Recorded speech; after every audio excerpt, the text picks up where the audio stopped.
like those emotional scenes you got to do with John at the end of the season?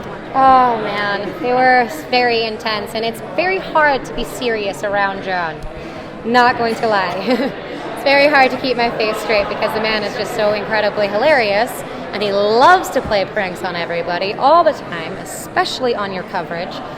So yeah, it was probably the most entertaining parts of actually working on this season. Now that Oliver is out of town, does that mean that Thea might be the arrow of Starling City?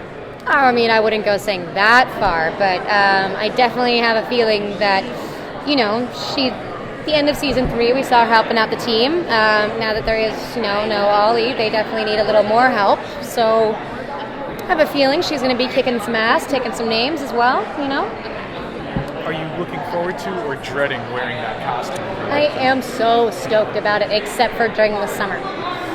I am not looking forward to wearing it outside in the summer.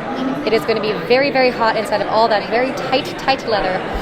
But regardless, I mean, I'm not going to complain because I'm getting to be a superhero, so it's kind of amazing. I'll just put mini fans around me at all times and just put them up my arm. Could her costume get a summer variant, perhaps? I mean, I wish. I also want it to have a cape. Keep on asking about that, but I don't think it's coming anytime soon. Hopefully, though, fingers crossed, if we keep on pushing it out there to the universe, maybe I'll get a cape. Just maybe. Who's the definite leaning on with her brother and her father both out of town? I mean, Thea and Laurel have always had a kind of really nice sisterly relationship, so she's definitely getting to have that more exploration around that. And now that she kind of, we got to see in the last 2 episodes, she kind of was far more introduced to Diggle's life as well, getting to go to hang out at the house of Lila and everybody and the kid. And beforehand, she never really had much of a relationship with him other than thinking he was still the driver helping out her brother, not even knowing he was the arrow. So now that she's aware of everything that's going on, I think that there's going to be far more of a strong connection and bond between those 3. He has lost so much. How do you think it weighs on her? Oh, man. I think that she has just been through the ringer.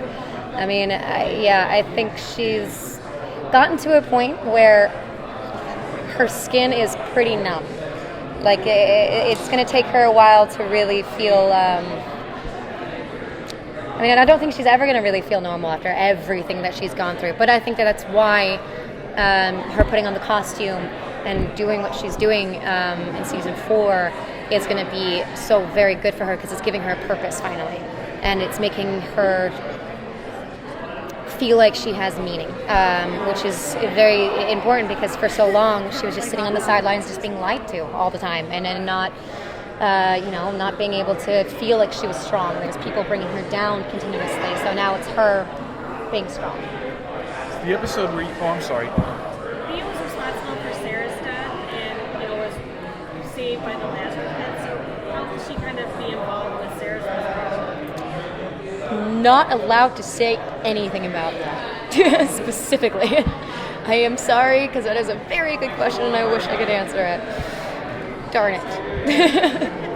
The episode where you guys said goodbye to Roy was that felt very authentic. What was that like on set, especially for you, because you two spent so much time on screen together? It was, it's making my throat even get a little bit clumped now thinking about it. It was really sad, but Colton and I are so close, and he's close with everybody on this cast that it's not like we're not going to see him anymore. As well as, there's always the possibilities of him coming back. It's not like he died on the show. He definitely has all the power to come back and help out or go to another show for a little bit. There's a bunch of possibilities for it, but those emotions were real, and it's very palpable. As was, not to go back in time, but to Moira's death scene, that scene was very palpable, and all of those tears from Steven, me, and Susanna were beyond real. There wasn't a single bit of that emotion that needed to be faked. That was all, maybe exaggerated slightly because of the circumstances, but definitely all beyond real.